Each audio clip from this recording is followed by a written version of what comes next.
we haven't talked about the Kings because everything that's been going on and everything that's going on in their draft. I'll ask you straight up right now. I don't know what to say. I'll ask you straight up right now. Do you think they're making a pick at 24? Yes. So no trade happening. Not today. No. Of the pick. No. Okay. You think they're drafting all 3?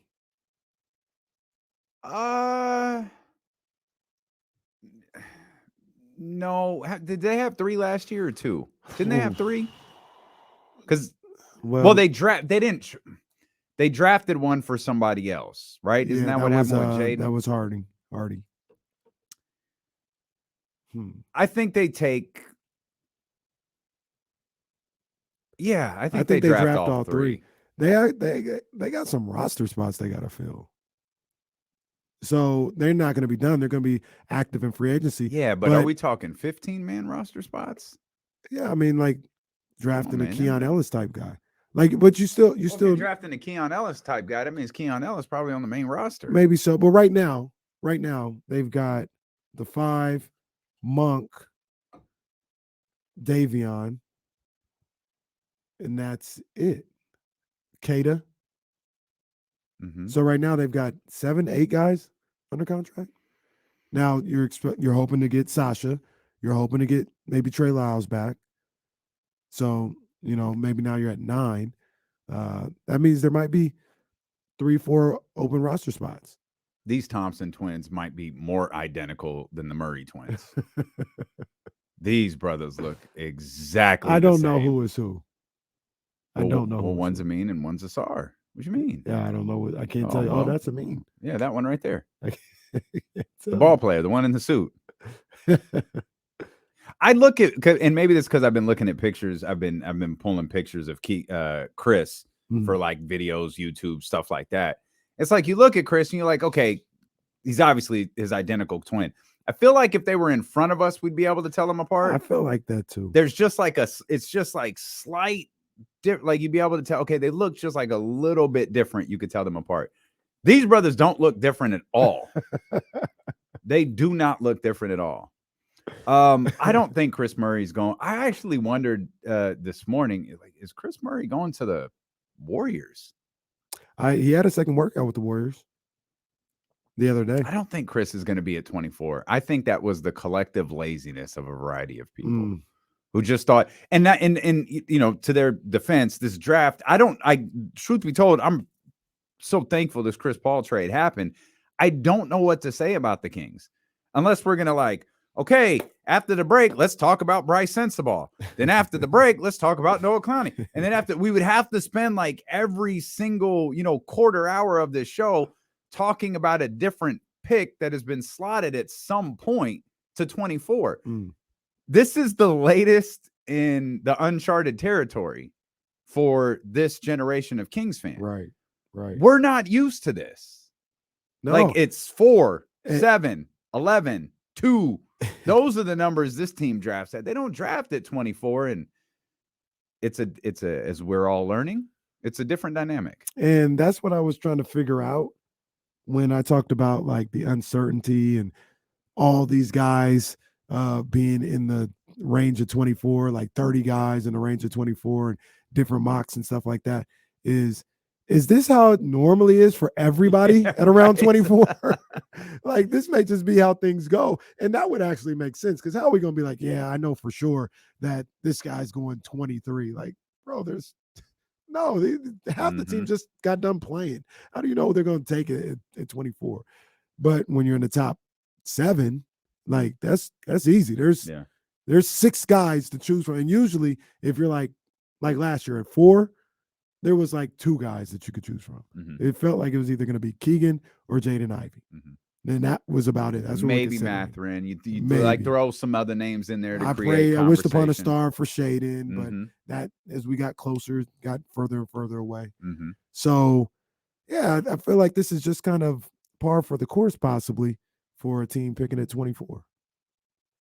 I think they should try to find a way, if it's possible. I don't know how much value second round picks have, but move those second round picks maybe for like a role player or something like that. Yeah, you can get Bradley Beal for him, apparently.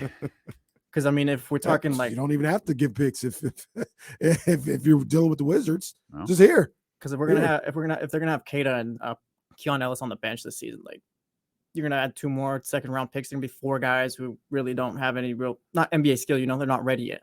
So here's what I would say. I may need to see Kata and Keon Ellis. We have to beat somebody out. I'm not giving you this roster spot. I may draft some guys that I like, and we'll see what happens in the summer. I don't know if Kata's playing in the summer, but Keon probably playing in the summer. We'll see what happened in the training camp. And you're not going to be given this roster spot. I'm bringing in these young, hungry dogs. That's kind of where I'm leaning a little bit, Jesse, because I think you can get your role player in free agency. Yeah, because if that's the case, then you can use the second round picks or whatever. But I'm not sold on like, oh, Kata's gonna come in, he's gonna be the backup big. Like, nah. I agree. I need to see them. They're gonna have to win those spots. If Kata can't come in and be the backup big, then I don't really care what Monty does with the second round picks, because Kata was a second round pick that I was excited for. That I was like, okay, I get it. I see what we're doing here. If Kata doesn't work out, then it's all right. Now I'm not going to think a lot about those anymore. That's why I'm like, just move the second round picks for a guy who's already in the league. He might be your 9th, 10th guy, but at least he's been in the league and can play. Right. And there's probably someone who'd be willing to do that just because of financial situations. Yeah. And some of those, maybe the guy gets beat out. Maybe everything we thought and hoped Kata would be, the guy they pick at 37 beats him out, and he is that. So that's a good point, because it's 24 and 37. Those are the first two that they have. I think it's 37. That 37 pick feels high. It like, you know what I mean? Like it feels like a relatively high pick.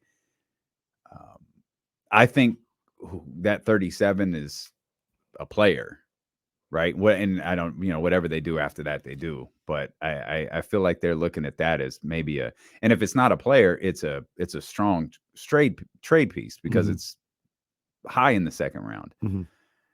But my problem is, when we talk about what to do with these picks, I'm just stuck on the one deal that we've gotten, I don't think, any movement on in a week and a half.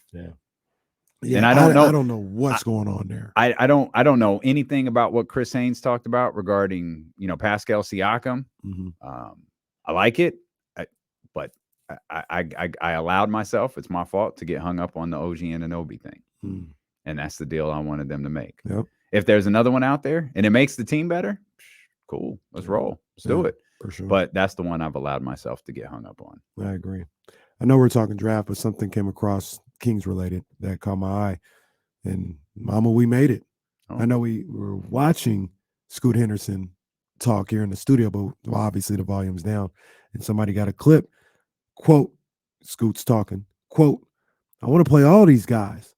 I want to play Dame. I want to play De'Aaron Fox. I want to play Steph Curry. Oh, so that's where De'Aaron at now, huh? Okay. Okay.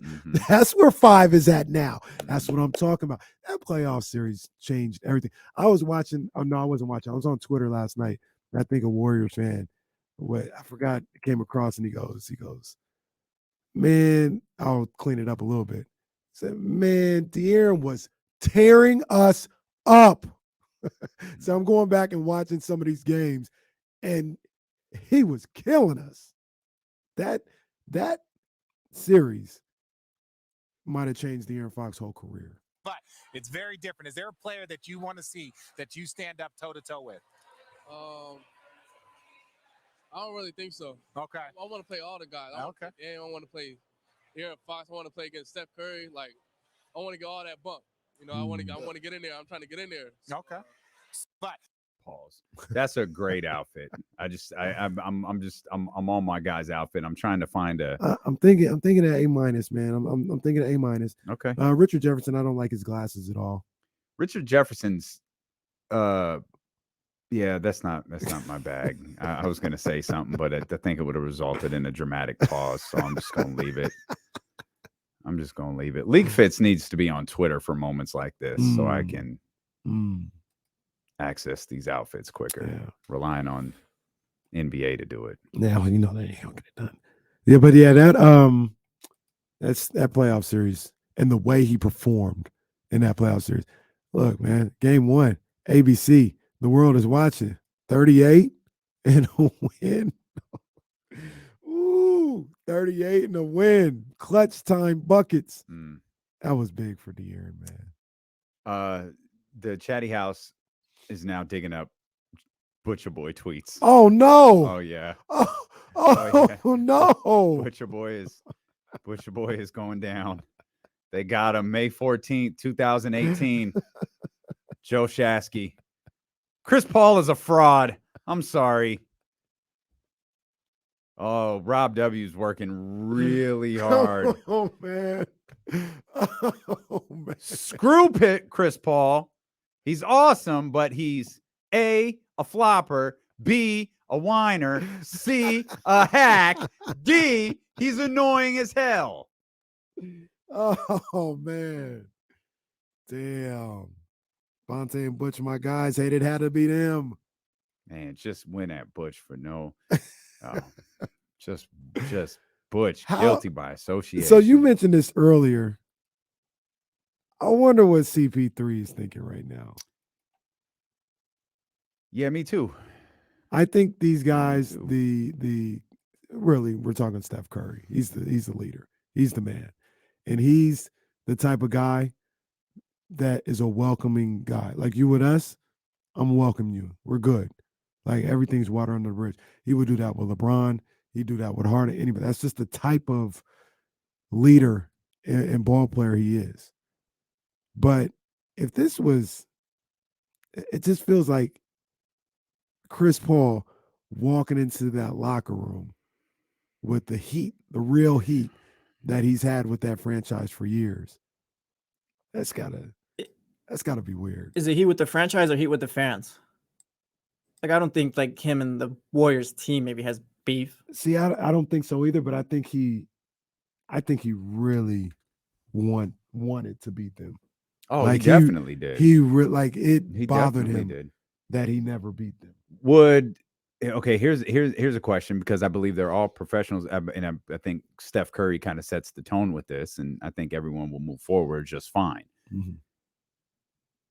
What if, and I do believe this is an extreme hypothetical, what if Golden State wins, right? Mm-hmm. They win the championship. Mm-hmm. How does Chris Paul feel about this title? I would say by the time he couldn't beat them. Yeah. And not that, he didn't leave to join them. Yeah. But he winds up winning his singular title. Well, what I imagine would be his singular title in the NBA with the Golden State Warriors. My first thought is there would have been enough time together with that group that they would have had a bond where he felt okay about it. I mean, he'd feel okay about it anyway, but he wouldn't feel some type of way. If he was traded at the deadline to the Warriors, maybe that's not enough time to get rid of all those scars that you had of being going up against the Warriors all those years. But a full year, I think he'd enjoy it. I think he'd have time to enjoy it. Interesting tweet from our buddy Chris Haynes. There's growing sentiment Toronto star Pascal Siakam, who's on an expiring deal, would not re-sign with the team who attempts to trade for him, as his preference is to remain with the Raptors. All right, we'll stay with the Raptors then. Yeah, that's fine. It's whatever. We want your teammate.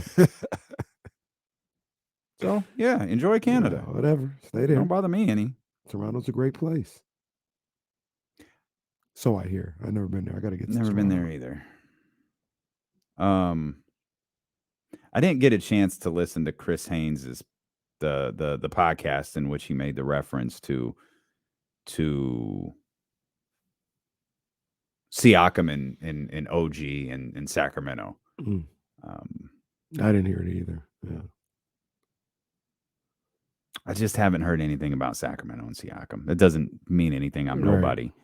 But he did. It's not like he elaborated on it and talked in depthly about it. I wonder if it's just some things that he heard, just kind of mentioned it and kept it moving. And maybe maybe I shouldn't say anything because stop it.